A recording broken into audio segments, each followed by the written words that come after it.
29 августка карата күндүн маанилүү жаңылыктары, саламатсыздарбы? Ошто 15 жаштагы кызды сойкулукка тартууга шектелген топ кармалды. Ички иштер министрлигинин маалыматына ылайык, кыздардын тобу 15 жаштагы кызды алдап, коркутуп, сойкулук менен алектенүүгө мажбурлашкан. Бул боюнча сойкулукка тартуу беренеси менен кылмыш иши козголгон. Шектүү катары 18, 20, 21 жана 23 жаштагы 4 кыз кармалып, убактылуу кармоочу жайга киргизилди. Териштирүүлөр уланууда. Буга чейин кызды зордуктоого шектелип 27 жаштагы киши кармалган болчу. Дагы бир кыз жабырлануучуну сабаган деген шек менен милицияга жеткирилген. Бирок анын бөгөт чарасы боюнча маалымат берилген эмес. Жабырлануучунун адвокатынын айтымында шектүүлөр кызды интимдик кызмат көрсөтүү үчүн ар кандай эркектерге сатышкан. Ошондой эле кызды кордогондо тартылган үрөй учурган сүрөт, видео, далилдер бар экенин да белгилеген.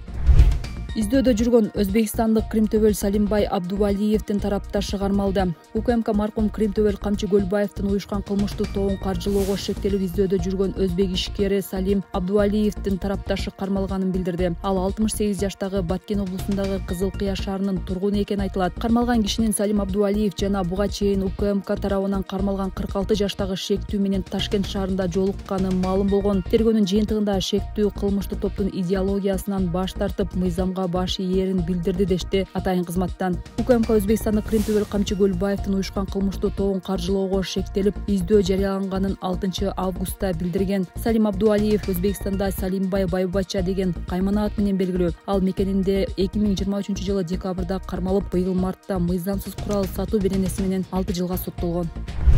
Паралимпиадачылардын биринчи машыктыруучусу Парижге ден соолугунан улам барбай калганын айтты. Кыргызстандын алгачкы паратриатлон боюнча дүйнө чемпиону Жалалидин Абдувалиев Паралимпиадага ден соолугуна байланыштуу бара албай калганын билдирди. Ал ден соолугу пандемиядан кийин начарлап кеткенин айтты. Бул олимпиадалык айланпада менин милдетим көз азиз спортчулардын мүмкүн болушунча көбүрөөк мелдешке катышуусун камсыздоо болчу. Алар үчүн логистиканы уюштуруп жаттым. Бул менин команданын курамына кире албай калышымдын дагы бир себеби болду деп жазды ал Instagram барагына. Спортчу жакында ден соолугун калыбына келтирип, кайрадан Кыргызстанды спорттук аренада даңазалайм деген ишеничин билдирди. Өзүм катыша албай калсам да, окуучуларымдын Паралимпиададагы ийгиликтери өзүм катышкандан да көп сыймык тартуулайт, деди ал. Жалалидин Абдувалиев паратриатлет, триатлон боюнча эл аралык класстагы спорт чебери жана көз азиздердин насаатчысы. Азия чемпионатында 2 жолку күмүш медаль жеңген. Былтыр Кытайда өткөн Пара Азия оюндарында 2 күмүш тагынган. Паралимпиада оюндары 28 августтан 8 сентябрга чейин Парижде өтөт. Ага 182 өлкөдөн 4400гө жакын спортчу катышууда. Кыргызстандан 4 спортчу: пауэрлифтинг боюнча Миргүл Боталиева, жеңил атлетикадан Гүлназ Жүзбаева, триатлондон Айтунук Жоомарт кызы жана дзюдодон Мамат Ибраим Суранов катышат.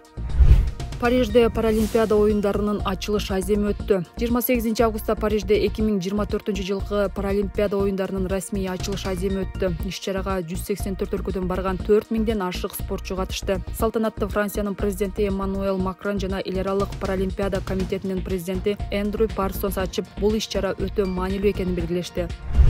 Бишкек шаардык кеңеши Ошко 100 троллейбусту өткөрүп берүү демилгесин жактырды. Бишкек шаарынын мэри Айбек Жунушалиев шаардык кеңештин жыйынында кала бийлигинин кабыл алган бардык чечими Бишкекти өнүктүрүүгө багытталганын, кимдир бирөөнүн кызыкчылыгы эмес экенин билдирди. Автобустар бизге жаңы маршруттарды түзүүгө мүмкүнчүлүк берет. Биз троллейбустарды сатпайбыз, региондорго өткөрүп жатабыз. Бул мамлекеттин саясаты, өлкө жетекчилигинин саясаты, Бишкек мэриясынын саясаты. Биз бардык жерде бирдей өнүгүүнү каалайбыз, деди мэр. Ал эми шаардык кеңештин депутаты Кадырбек Атамбаев Бишкектеги 124 троллейбусту калтырып, автобустарды аймактарга жөнөтсө болот деп белгиледи. Троллейбустар жана автобустар бул кимдир бирөөнүн белеги эмес. Алар бизди жергиликтүү кеңешти шайлаган тургундардын салыктарына сатып алынган. Ош Европа реконструкциялоо жана өнүктүрүү банкынын 2 насыясынын эсебинен өзүнүн автопаркына 2 линия тартты. Бул болгону 2 линия. Биз 11 линиядан троллейбустарды алып жатабыз. Бул болжол менен 124 троллейбус. Алар Ошко батпайт, жөн эле чирип кетет. Муну колдоо үчүн троллейбустарга шарт түзүү керек. Менин демилгем каталарга жол берүүгө багытталган, деди ал.